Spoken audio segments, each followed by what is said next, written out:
Hello, everyone. Welcome back. My name is Bethany Chapman. I am a sports dietitian, certified mind body eating coach, and owner of PNW Nutrition. My ultimate goal is helping athletes and active individuals fuel their body for performance while also creating a healthy relationship with food and body.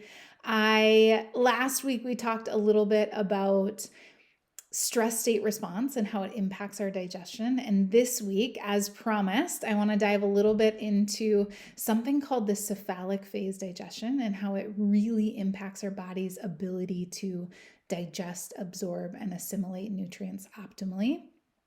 And along with that, we're going to talk about appetite stimulation because so often we think that we have maybe more of a willpower issue, but in reality, it is our ability to really be present at the plate and allow that opportunity, like we talked about last week, the time for our gut to communicate with our brain that we're feeling satisfied, we got the nutrients that we needed. So often we're eating in distraction, we're driving in our car, eating our lunch, we're sitting at our computer or desk eating our lunch.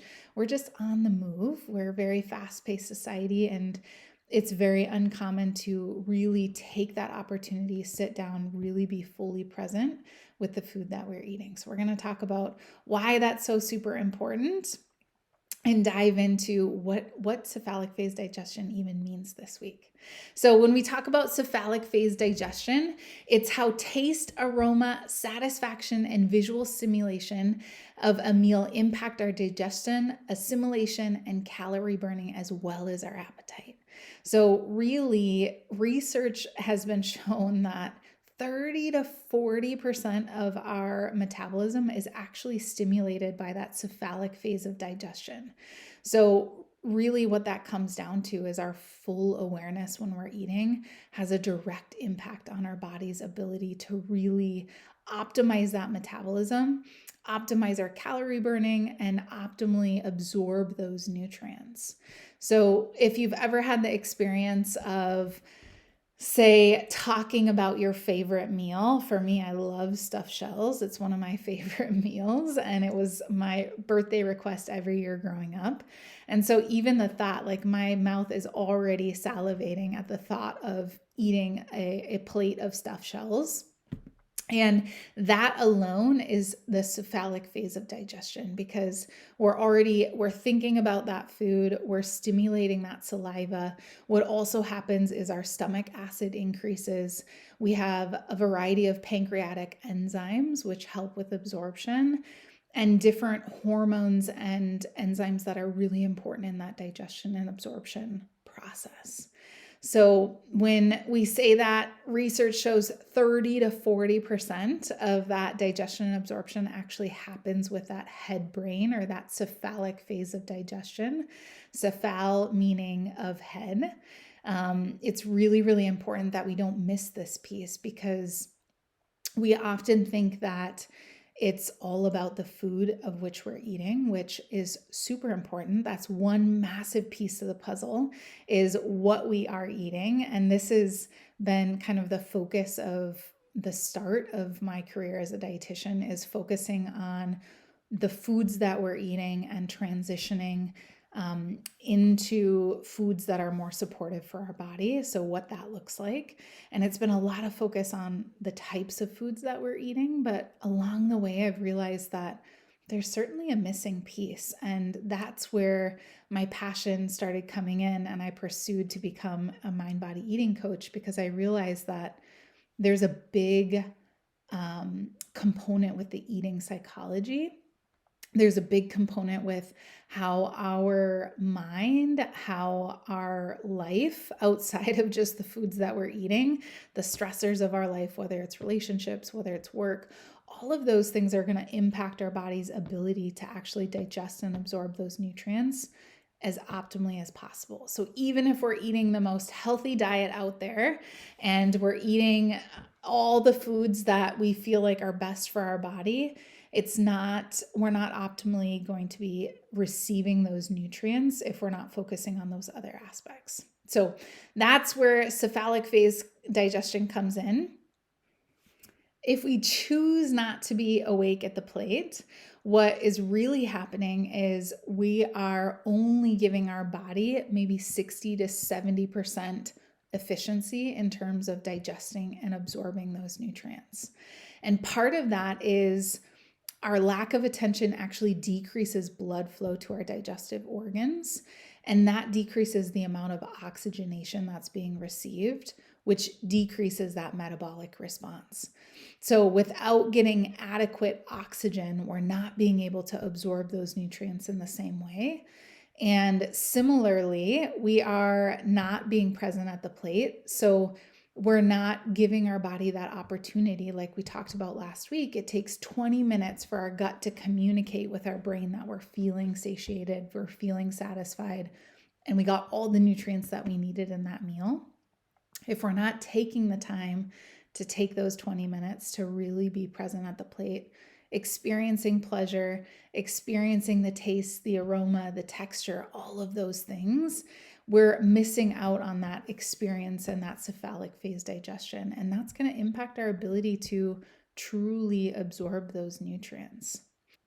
So if you've ever had the experience that you eat this big, beautiful plate of food and you're still sitting there and it's like, my stomach feels full, but I still feel like in my mind, I'm still hungry. I'm still wanting more food. This is where our gut absorption, our gut part of digestion, and our brain part, or the cephalic phase of digestion, are not matching. So we might continue eating beyond that feeling of stomach fullness because in our mind, we're just not feeling that state of satisfaction. And this is where it's so important to really be present at the plate and tuning in, because this is where we feel like we might have a willpower issue, but in reality, we're just not giving our body that full experience with eating, and we're missing out on that 30 to 40% of digestion, absorption, awareness that comes with that. So rather than sleepwalking through a meal, super duper important that we are reminding ourselves to bring more attention to that meal, regardless of who we're eating with or where we're eating.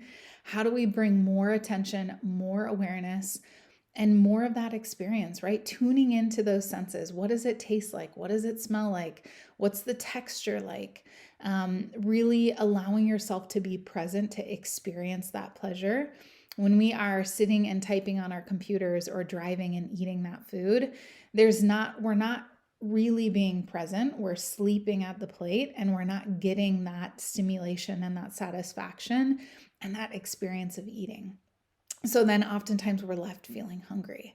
The goal is being able to celebrate a meal, being fully present, taking more time for meals. So think about that 20-minute window that research shows.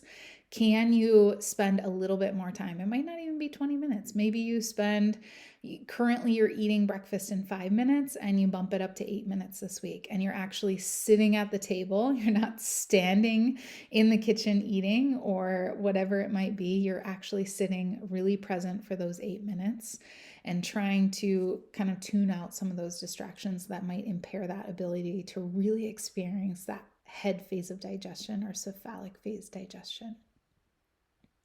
So slowing down with food, increasing the amount of time with our meals, and really taking in that eating experience, really being present, igniting those senses, and allowing yourself to feel present and feel nourished while you're eating those foods. And the final piece is the pleasure piece. So we actually are genetically designed to experience pleasure when we eat. So our bodies actually release endorphins when we eat. And it all comes down to that endorphin release. Endorphins are designed to make us feel happy. And physiologically, we are designed to avoid pain and seek pleasure. So we're avoiding that feeling of hunger or that hunger pain or hunger pain feeling. And we're seeking food to feel that pleasure and to avoid that feeling of pain or hunger. So when we eat, our body releases those endorphins. And biochemically, that is telling our body that we're experiencing that pleasure response. The other thing with endorphins is endorphins actually stimulate fat metabolism. So if we are really being present at the plate, not only are we stimulating that and optimizing that metabolism, we're also mobilizing fat and fat burning along with that. So that is really, really super important. And last week, when we talked about the stress state response, when we have negative thoughts, negative beliefs, we're creating a stressful environment around eating. We're not going to get the same registration and the same experience with eating and pleasure from eating, which will stimulate that response. So when we have more endorphin release into the gut, we're experiencing pleasure with eating. That means more blood flow to the gut. It means more oxygenation to our gut, which is going to help with the absorption of those nutrients. And it's also going to increase the efficiency of calorie burning. It's going to allow us to experience pleasure and feel that satisfaction with that head brain phase of digestion, that cephalic phase of digestion. And it's going to leave us feeling satisfied to a point where it's not feeling like we need to continue eating because we just don't feel that full satisfaction. So my challenge to you is to really be present at the plate over this next week. I want you to slow down, create more space for eating. I want you to think about the power of pleasure with eating and the power of really being present at the plate in relation to the absorption of those nutrients. So let's really try to optimize our metabolism this week. Let's try to kind of shift that rush and that experience with eating and try to relax into it a little bit and just see what that experience is like. Some of the things that you might experience is a decrease potentially in heartburn. A lot of our GI distress that happens after meals is the idea of eating quickly and not being present at the plate and not giving our body that opportunity to release those important enzymes that are critical for digestion. So you might not have as much heartburn, you might have less bloating and gas, you might be feeling more satisfied earlier on in your meal, so not feeling like you need to finish that plate. And or maybe not feeling like you need to go back for seconds because you're really fully present and aware or not falling asleep at the plate. So give it a try. I'd love to hear about your experiences if something shifts for you in this next week. Remember, this is a practice and it takes time. It's not going to happen overnight, but I would encourage you to kind of continue coming back to it and practicing it and knowing that you're not going to go from eating a meal in 5 minutes to eating a meal in 20 minutes consistently right away, but small changes can have significant impact over time.